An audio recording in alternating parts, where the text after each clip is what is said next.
Vamos então dar sequência. Tem aqui uma planilha, né, de férias e 13º, são alguns cálculos, né, a serem feitos quando um funcionário, por exemplo, é demitido e tem que devolver ali para ele alguns valores. Então, nós temos aí aqui algumas informações do salário dele, a data de admissão, a data de demissão.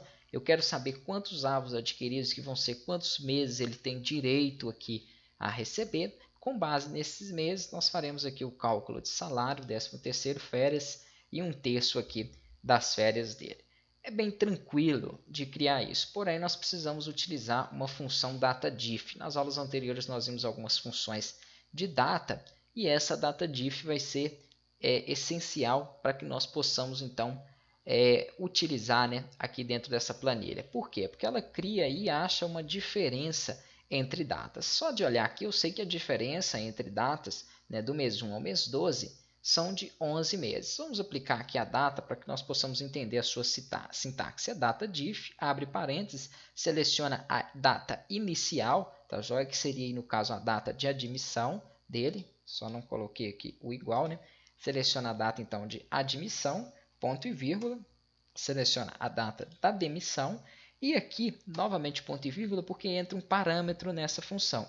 Eu posso tanto pedir para ele exibir para mim isso em mês, colocando M, pedir para exibir em dias com D, ou pedir para exibir em anos, utilizando aqui o Y. Então, na verdade, eu preciso em meses mesmo. Então, deixa aí o M e dá Enter. A diferença, então, de meses entre essas datas é aquilo que eu falei, 11.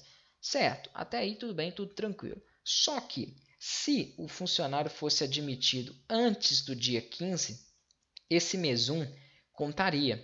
Então, por exemplo, se ele fosse admitido aqui do dia 14, vamos colocar aqui, ó, 14, até o dia 17, ele teria que receber não 11 e 12, porque janeiro contaria como um mês trabalhado e o último mês de dezembro, por ele ter sido demitido após o dia 15, também contaria como um mês trabalhado. Então passaria a ser calculado como 12 meses. Tem aí que levar em consideração, vou desfazer aqui para que volte para 17, esta diferença, tá, João? Então, se ele foi contratado antes do dia 15, significa que aquele mês conta como mês trabalhado. A mesma coisa na data da demissão. Foi demitido após o dia 17? Ah, foi. Então, conta como trabalhado também aquele mês e ele tem que receber aquele mês. Se existe uma condição, inicialmente eu vou então aplicar aqui uma função se para saber isso aí. Vamos lá. Igual se. Aqui, na primeira comparação, o que é muito comum, né, é o seguinte, é ver os alunos fazerem o seguinte, pegar, por exemplo, a data que ele foi admitido e comparar se essa data é menor do que 15. Totalmente errado, por quê? Essa data nós vimos que gera um número. Toda vez que você utiliza aqui, troca de data para número, ele gera um número que é a diferença do dia de hoje, né, do dia da data, que é até 1900, que ele começa a contar em dias a partir de 1900, isso foi explicado. Então, sempre vai dar a data, né, maior do que 15. Então, ela nunca será menor do que 15 se você fizer dessa forma, porque ele está pegando a data num todo, e a data num todo é um número, tá joia? Não posso fazer isso. Então, em vez de pegar a data toda, eu vou utilizar uma outra função aqui dentro que nós vimos também, que é a função dia.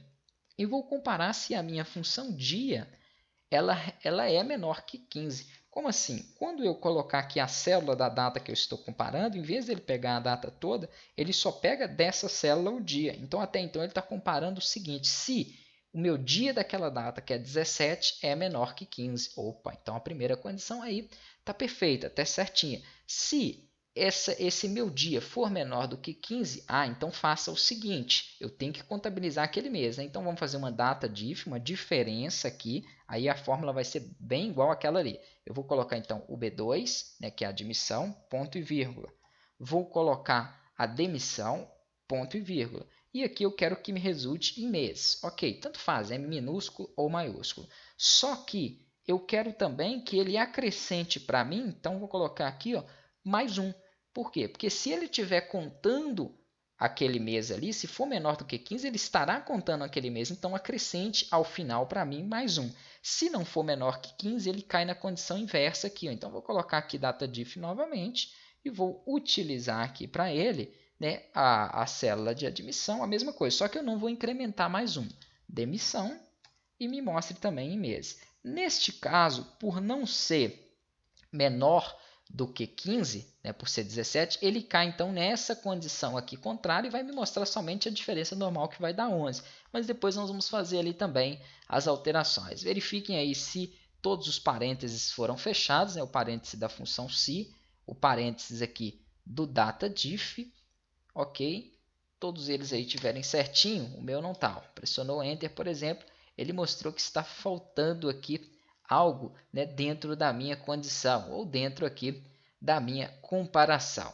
Na verdade, aqui foi no teste lógico, então como se ele não tivesse aqui totalmente completo. Eu comparei se o meu dia for menor do que 15 e acabei por fechar aqui, ó, a condição antes da hora, tá joia? Não poderia ter fechado ela, porque senão ele não vai passar aqui para o meu teste verdadeiro e nem um teste falso. Enter, ok.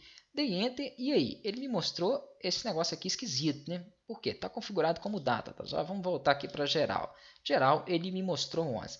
Perfeito, por quê? Porque aqui não foi menor do que 15. Ah, mas e se eu colocasse aqui então dia 14? Ele já acrescentou 1 e mostrou 12, contando aqui todos os 12 meses. Aqui então no salário fica bem simples. O que eu posso fazer? Eu vou então calcular, né, vamos deixar aqui novamente 17 como estava, o seu salário, o seu 13º com base aqui neste valor encontrado. Na próxima aula nós faremos isso.